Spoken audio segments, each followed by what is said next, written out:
Hello students.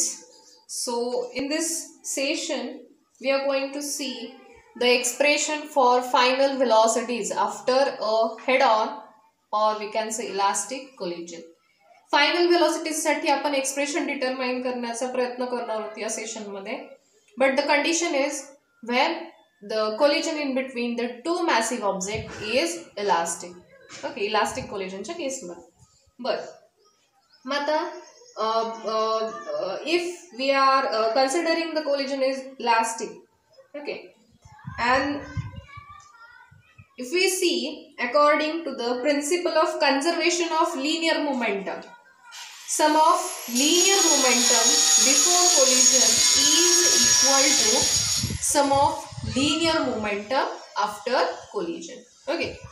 Principle of conservation of linear momentum नुसार आपल्याला काय मेंशन करता येईल?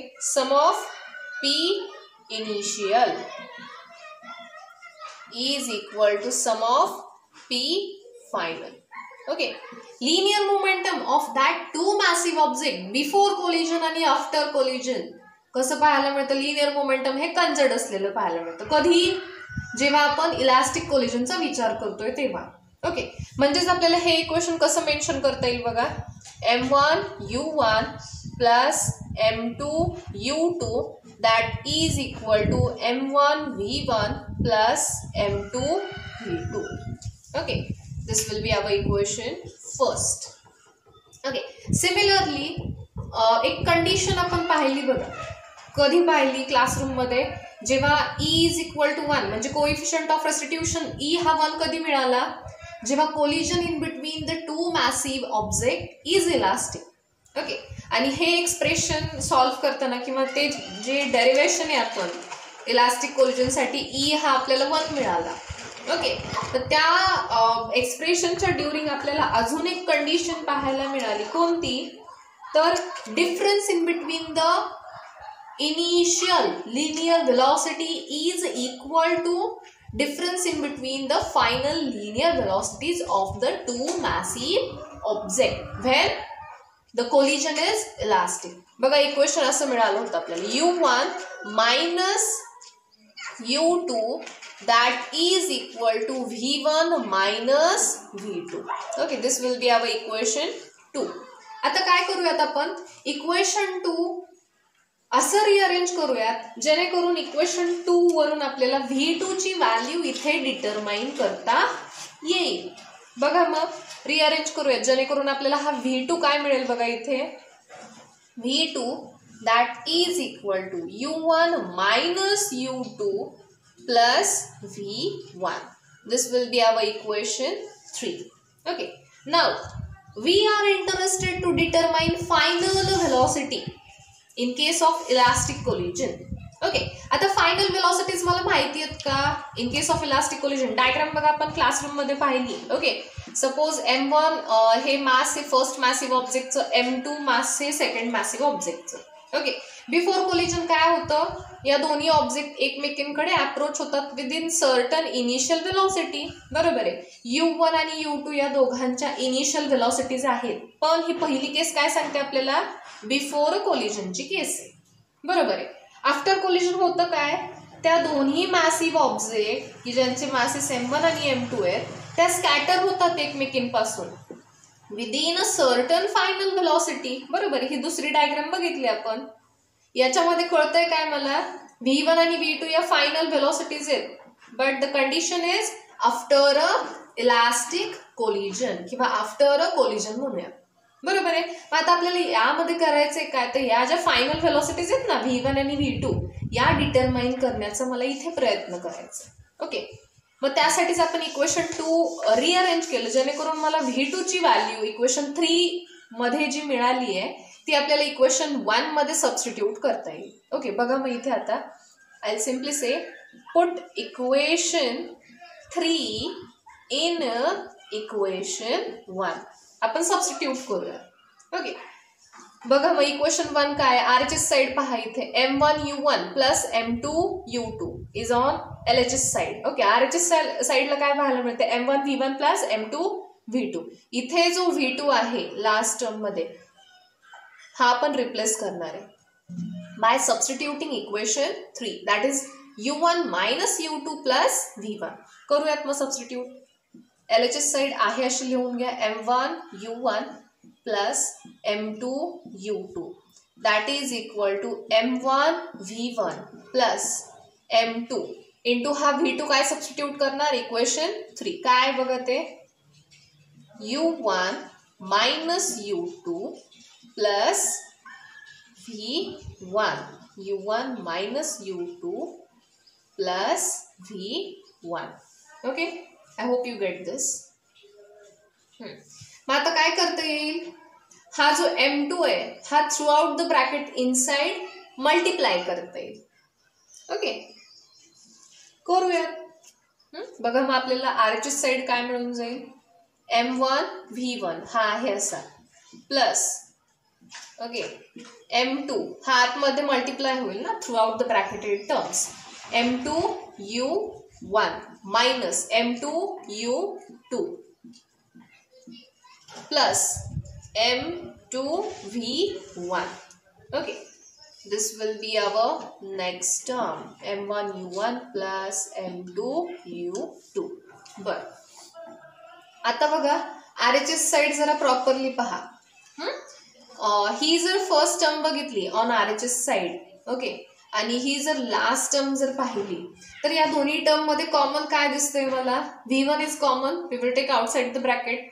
म्हणजेच या दोन्ही टर्म जर आपण समराइज केल्या तर आपल्याला बघा काय मेन्शन करता येईल, m1 plus m2 outside the bracket v1. Okay, अजून दोन मिडल टर्म्स राहतात बघा RHS साइड अबाव जे मेन्शन केलेलं इक्वेशन आहे त्यामध्ये m2 u1 आणि मायनस m2 u2.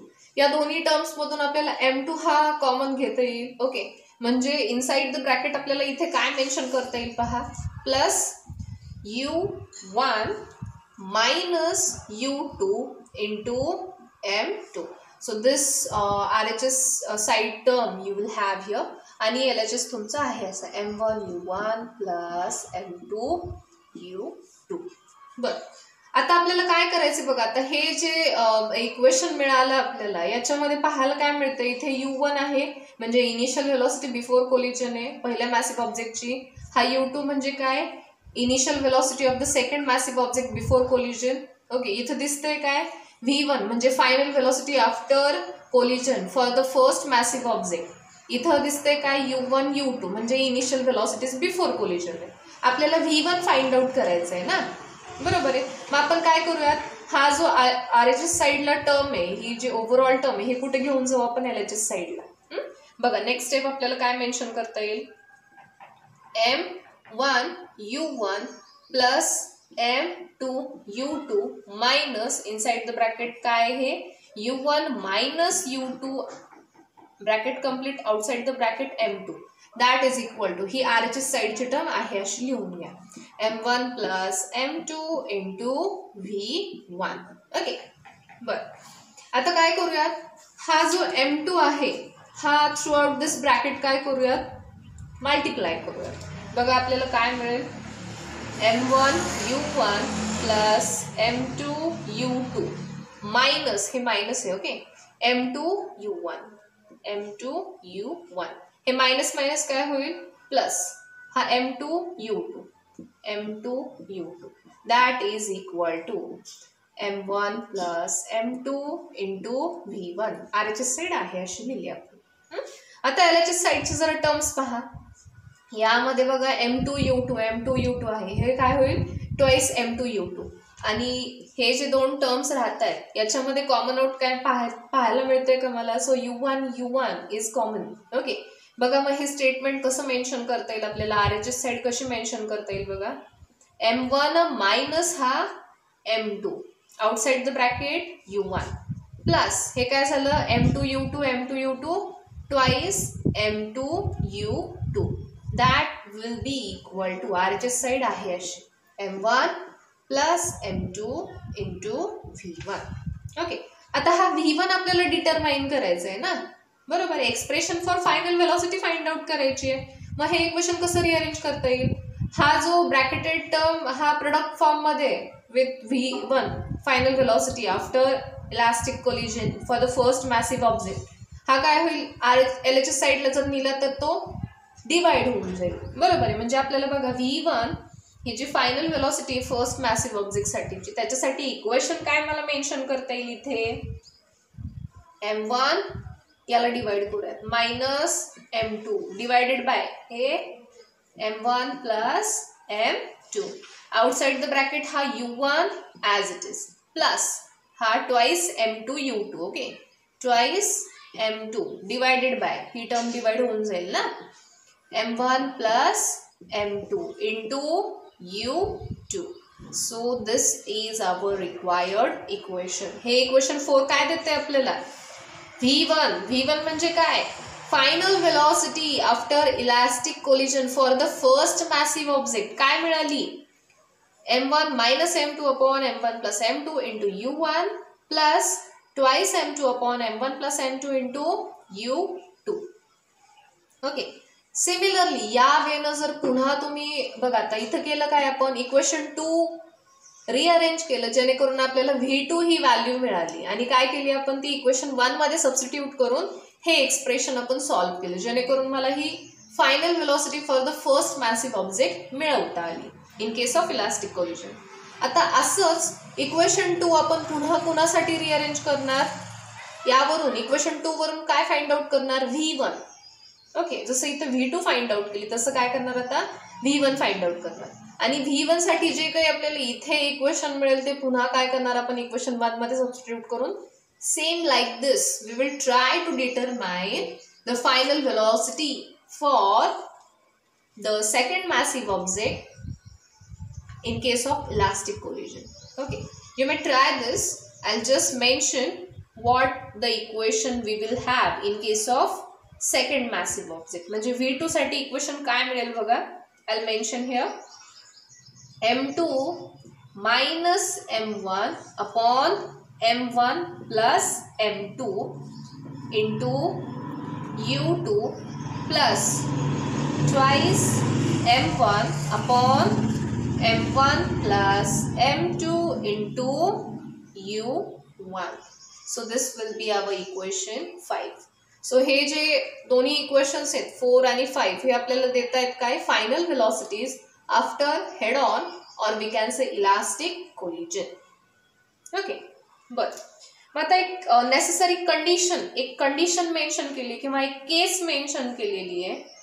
केस फर्स्ट काय मेन्शन केली आहे बघा, आता सपोज किंवा आपण इफ म्हणूयात m1 is equal to m2, जे कोलिजन होणार आहे इलास्टिक कोलिजन जे आहे, दोन्ही मॅसिव्ह ऑब्जेक्टचं मास सपोज जर इक्वल असेल तर आपल्याला त्या केसमध्ये त्यांच्या फायनल व्हेलॉसिटीज काय मिळतील ते पाहायचं.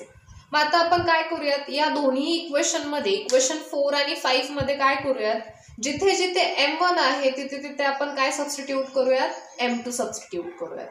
बघा, मग सपोज आता इथे m1 इक्वेशन 4 पहा, इथे जर आपण m1 हा m2 सबस्टिट्यूट केलं तर काय होईल, m2 मायनस m2 न्यूमरेटर 0 होऊन जाईल. So 0 upon something will be 0 into हा 0 इंटू हा u1, 0 into u1 0 plus 2m2 upon m1 काय सबस्टिट्यूट करणार, m2. Okay, m2 plus m2 काय झालं, ट्वाइस m2, न्यूमरेटर पण ट्वाइस m2 आहे, कॅन्सल होईल 1 येईल इंटू हा u2. म्हणजे आपल्याला फ्रॉम इक्वेशन 4 मी इथे सिम्पली म्हणते फ्रॉम इक्वेशन 4 काय पाहायला मिळेल आपल्याला, v1 is equal to u2. Okay, v1 is equal to u2 आणि तसंच आपण m1 हा इक्वल म्हणजे m1 ची व्हॅल्यू m2 सबस्टिट्यूट करूयात इन इक्वेशन 5. इथे बघा, मग m2 मायनस m1 काय सबस्टिट्यूट करणार, m2 मायनस m2 0 होऊन जाईल, numerator 0 upon something will be 0. Okay, आणि 0 हा ब्रॅकेटच 0 आहे इंटू हा u2 म्हणजे तेही 0 होऊन जाईल. ओके, प्लस इथे m1 काय सबस्टिट्यूट करणार, m2 ट्वाइस m2 अपॉन हे काय झालं, m1 is equal to m2 ना, m2 प्लस m2 म्हणजे twice m2 upon twice m2 that will B 1. Okay, into हा u1 म्हणजे फ्रॉम इक्वेशन 5 फ्रॉम इक्वेशन 5 आपल्याला काय पाहायला मिळेल, V2 हा इक्वल असलेला पाहायला मिळेल U1 ला. म्हणजे इथं कळतंय काय मला, V1 आणि V2 काय आहेत, final velocities after elastic collision, आणि U1 आणि U2 काय आहेत, initial velocities before collision in case of elastic collision. Okay, मग आता इथं काय मिळतंय बघा, फायनल व्हेलॉसिटी पहिल्या मॅसिव्ह ऑब्जेक्टची ही कोणा एवढी आहे, दुसऱ्या मॅसिव्ह ऑब्जेक्टच्या इनिशियल व्हेलॉसिटी एवढी आहे.